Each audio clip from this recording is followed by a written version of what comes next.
आज की कहानी स्टार्ट होती है एक बच्चे के जन्मदिन से। उस बच्चे का जन्मदिन होता है, वो 14 वर्ष का होने वाला होता है। वो अपने बड़े भाई से कहता है कि आज मेरा जन्मदिन है, तो आप मुझे क्या दे रहे हैं, हम उसे कैसे मनाएंगे। तो उसका बड़ा भाई कहता है, वो कथा सुनाने जाया करता था, तो वो कहता है कि मैं पास के गाँव में कथा सुनाने जा रहा हूँ, वहाँ से मुझे जो भी भेंट मिलेगी वो सारी की सारी लाकर मैं तुम्हें दे दूँगा, क्योंकि आज तुम्हारा जन्मदिन है और फिर हम साथ मिलकर तुम्हारा जन्मदिन मनाएंगे। यह कहकर वो पास ही के गांव में सुबह सुबह ही कथा सुनाने के लिए चला जाता है। उस लड़के का नाम होता है देवेश और जिसका जन्मदिन होता है उसका नाम होता है गांधी। गांधी उसका नाम होता है क्योंकि वो 2 अक्टूबर को उसका जन्मदिन होता है, तो उसका नाम गांधी रखा जाता है।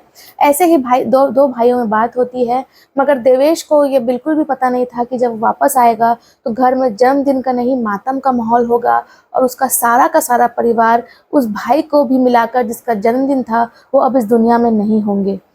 आज हम उसी कहानी को डिटेल में जानेंगे कि ये किस तरीके से छोटी सी बात से शुरू होती है ये कहानी और क्या भयानक और कत्लेआम हो जाता है और कितना बड़ा रूप धारण कर लेती है एक छोटी सी बात। हालांकि बात पुरानी थी, मगर उस दिन एक छोटी सी बात से चालू होकर, एक बहस से चालू होकर ये बात कितनी बढ़ जाती है, आज हम उसी के बारे में बात करेंगे।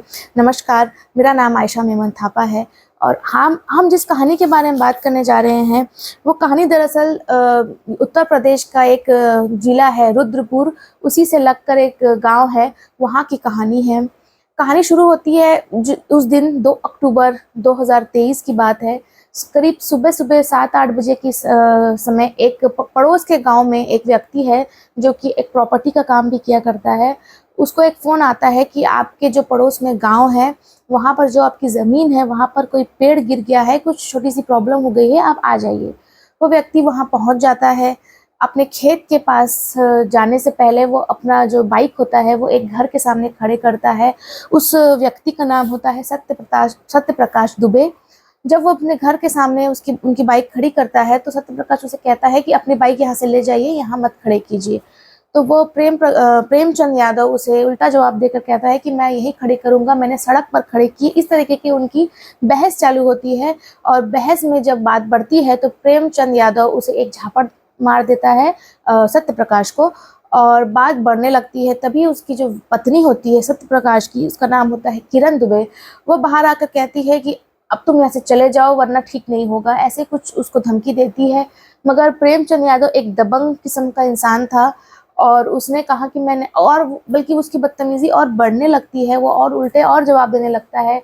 उसी बीच उसकी बेटी नंदिनी भी आ जाती है, सलोनी, बहुत उसके परिवार वहाँ शामिल हो जाता है और सब लोग उसे कहते हैं कि अगर तुम अभी यहाँ से नहीं गए तो हम एक साथ में, उनके हाथ में एक हथियार होता है जिसे हसिया और कई नाम से जाना जाता है, खेतों में इस्तेमाल किया जाता है वह हथियार, वो उनके हाथ में होता है। वो कहते हैं कि अगर तुम अब यहाँ से नहीं गए तो हम तुम्हें इससे मारेंगे और इस बेइज्जती का बदला लेंगे जो झापड़ तुमने हमारे पिताजी को, और वो कहती कि मेरे पति को तुमने मारा है। वो इतना सुनने के बाद वो और भड़क जाता है प्रेमचंद यादव और पीछे हटने की बजाय और बदतमीजी करने लगता है पूरे परिवार के साथ। और इतना होते ही किरण दुबे से सहन नहीं होता और वो हंसिया से लगातार उस प्रेमचंद यादव पर वार करती है और तब तक वार करती है जब तक वो मर नहीं जाता या उसकी हालत ख़राब नहीं हो जाती। वो लगातार अपने आप को बचाने के लिए विनती करता है, बट उस समय उसका गुस्सा इतना तेज़ होता है, पूरे परिवार का गुस्सा इतना तेज़ था कि वो बात यहाँ तक पहुँच जाती है और वो उसकी मृत्यु हो जाती है। मृत्यु होने के कुछ ही देर बाद कुछ लोग, उसी समय वहाँ लोग इकट्ठा होते हैं और उसे रोकने की भी कोशिश करते हैं किरण दुबे को, मगर वो उस समय इस स्थिति में थी, इस रुद्र रूप में थी कि वो कहती है अगर कोई भी इसको बचाने आएगा तो मैं उसे भी मार डालूंगी। तो लोग पीछे हटते हैं। बात उसके गांव तक पहुंचती है प्रेमचंद यादव के, क्योंकि वो एक दबंग किस्म का एक पहुंच वाला आदमी था, तो उसके गांव से करीबन 25-30 आदमी फौरन आ जाते हैं। वो लोग वहाँ से भागते नहीं हैं। सत्य प्रकाश दुबे का परिवार जो होता है वो लोग अपने घर में ही बैठे होते हैं। इस मामले के होने के बाद वो लोग शांति से बस बैठ के सोचते रहते हैं कि अब क्या होगा। उसकी लाश वहीं पड़ी होती है प्रेमचंद यादव की। जब 20 से 25 लोग वहाँ आते हैं तो लगातार पूरी फैमिली को वो लोग बिना कुछ देखे, बिना कुछ पूछे, बस वो लोग मारना चालू करते हैं। कोई डंडे से मारता है, कोई उनके पास गन भी होती है, चाकू, छुरी, तलवार, सारी किस्म के हथियार वो लोग रखे होते हैं। और लगातार छोटे से बच्चे को से लेकर सत्य प्रकाश दुबे सारे लोगों को वो लोग लगातार मारते हैं। करीबन 15-20 मिनट तक ये सिलसिला मारपीट का चलता है। लोग इतना डर जाते हैं आसपास के कि अपने अपने घर से बस झांक कर देख रहे होते हैं सारा नज़ारा। किसी में इतनी हिम्मत भी नहीं होती कि जाकर रोके, क्योंकि वो लोग निहत्थे थे और इनके पास बहुत सारे हथियार थे, गन थी। फिर आखिरी में बहुत सारी गोली चलने की आवाज़ आती है और उसके बाद शांति हो जाती है, क्योंकि सारे लोग लगभग मर चुके थे। उसके बाद वो लोग प्रेमचंद यादव की बॉडी लेके वहाँ से चुपचाप आराम से चले जाते हैं। और ये उनका एक जवाब देने का तरीका था कि तुमने हमारा एक आदमी मारा तो हमने तुम्हारी पूरी फैमिली को ख़त्म कर दिया। दिन दहाड़े सुबह सुबह सबके सामने ये मामला होता है। जैसे ही पता चलता है कि यहाँ इतने सारे लोगों का कत्ल हो चुका है, तो ये मामला आगे पुलिस प्रशासन तक पहुँचता है, वहाँ के सीएम तक पहुँचता है और बात फिर बहुत आगे बढ़ती है। फ़ौरन वहाँ पुलिस की टीम आती है। सारी बॉडीज़ को जब चेक किया जाता है तो उनमें से एक बच्चा जिसका नाम होता है अनमोल, करीबन 8-10 साल उसकी उम्र होती है, उसकी सांसें चल रही होती है, हालत बहुत गंभीर मगर उसकी सांसें चल रही होती है। बाकी वहाँ सत्य प्रकाश दुबे की मौत उसी समय हो जाती है, किरण दुबे की मौत हो जाती है, सलोनी जिसकी उम्र 18 साल, नंदिनी जिसकी उम्र करीबन 8-10 साल होती है उसकी भी मौत हो जाती है, और गांधी जिसका उस दिन जन्मदिन था उसकी भी मौके पर ही मौत हो जाती है। जब ये सब सिलसिला चलता है तो अनमोल को वो लोग बीआरडी हॉस्पिटल में भर्ती करते हैं और वहाँ पर उसका इलाज कराया जाता है। उसकी हालत बहुत क्रिटिकल थी, बट फिर भी उसमें जान थी और उसे भर्ती किया जाता है। जैसे ही वहाँ के प्रशासन को ये बात पता चलती है तो सबसे पहले वो लोग उस बच्चे का बयान लेने के लिए हॉस्पिटल जाते हैं। वहाँ से कुछ जानकारी मिलती है कि एक्चुअली में हुआ क्या था।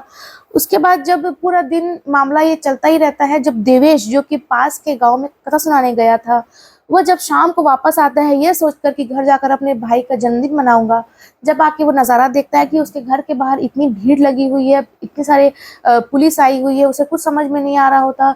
जब वो उनको बताता है कि मैं यहाँ मेरा घर है, तो वो लोग तब उनको पता चलता है कि एक इनका बच्चा जो कि जीवित रह गया, क्योंकि वो उस घर में उस समय मौजूद नहीं था। उसका नाम था देवेश दुबे। और उनकी एक और बेटी होती है जिसका नाम होता है शोभिता। वो भी जीवित बच जाती है, क्योंकि उसकी शादी हो चुकी थी और वो कहीं और रहा करती थी।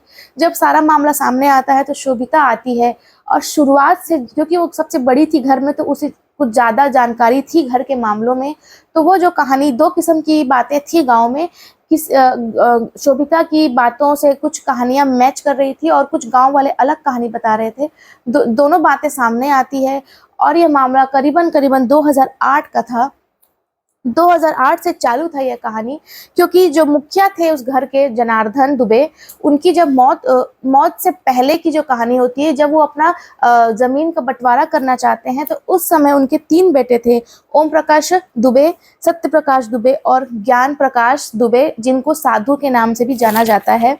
जब बंटवारे की बात आती है, उसके कुछ समय पहले 2008 या 9 में ओम प्रकाश दुबे की अचानक मौत हो जाती है किसी कारणवश।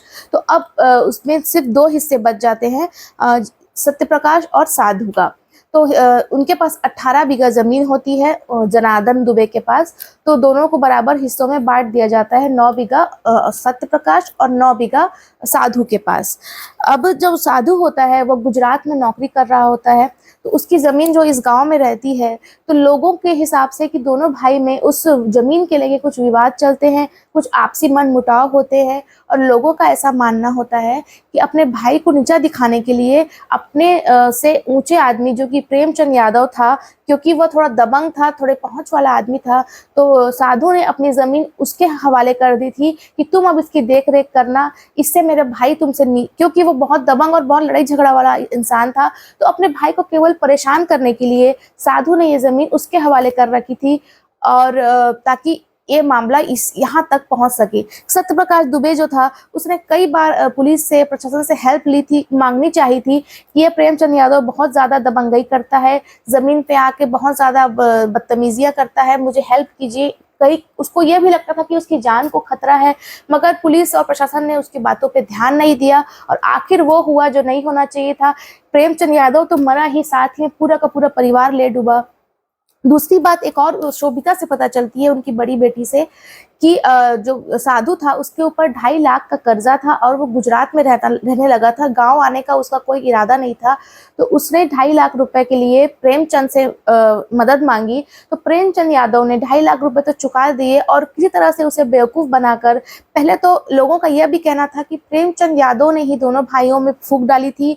उन दोनों को अलग अलग बातें कहकर उसने पहले लड़वाया और मौका पाके उसकी 9 बीघा जमीन जो थी साधु की उसने अपने नाम कर ली 2.5 लाख के उसका कर्जा चुकाने के बदले। इस तरह की कहानियों से यह पता चला कि उनका मामला बहुत सालों से चल रहा था। छोटी मोटी बहस लड़ाइयाँ उनकी होती थी, मगर ये छोटी सी बहस या केवल 9 बीघा जमीन की एक लालच जो कह सकते हैं वो इतना बड़ा रूप ले लेगी कि छोटे छोटे बच्चों जिनकी कोई गलती नहीं थी उनकी भी जान इस हादसे में चली जाएगी। ये आसपास में जब ये बात चलती है तो किसी को यकीन नहीं होता कि ऐसा भी कोई छोटी सी बात, एक झापड़ के बदले ये मामला बढ़ता है और बढ़ते बढ़ते यहाँ तक पहुँच जाता है कि एक परिवार से लगभग 5 लोगों की मौत और छठवा जो था वो बहुत ही क्रिटिकल कंडीशन में पहुंच जाता है। बात आगे बढ़ती है, मामला अभी कोर्ट में है। ये कहाँ तक जाएगा, सजा मिलेगी या बात सल्टा दिया जाएगा, क्योंकि सत्य प्रकाश ने पहले भी प्रेमचंद यादव और उसके जो ग्रुप थे, उसका जो एक दबंगई था, उसके खिलाफ बहुत सारी कंप्लेंट्स की थी। लेकिन जो प्रेमचंद यादव था उसके अंडर में बहुत सारे लोग थे, इसलिए उसे किसी ने कुछ नहीं कहा, सिर्फ वार्निंग दे के छोड़ दिया जाता था। और जिसका डर था वही हुआ। एक इतना बड़ा कत्लेआम का रूप ले लेता है ये छोटी सी बात। और अब ये मामला कोर्ट में है। अब जो एक बच्चा उनका बच चुका है, देवेश और अनमोल और एक शोभिता, अब यही है जिनके ऊपर जिम्मेदारी है। कुछ दिन तक ये मामला बहुत सुर्खियों में रहा, फिर ठंडा पड़ चुका है। आगे अब ये तो भविष्य में ही पता चलेगा कि उनको सजा मिलती है। जो 20-25 लोग आकर उनको तो सजा मिल गई, जिन्होंने प्रेमचंद यादव को का कत्ल किया था, उनकी तो मौत हो गई। मगर वो 20-25 लोगों का जो झुंड था जिसने पूरे के पूरे परिवार को अपने हाथों से मार डाला, उनको खुद सजा दे दी, इसका अगर उनको कभी न्याय मिलेगा कि नहीं मिलेगा ये भविष्य में ही तय होगा। नमस्कार।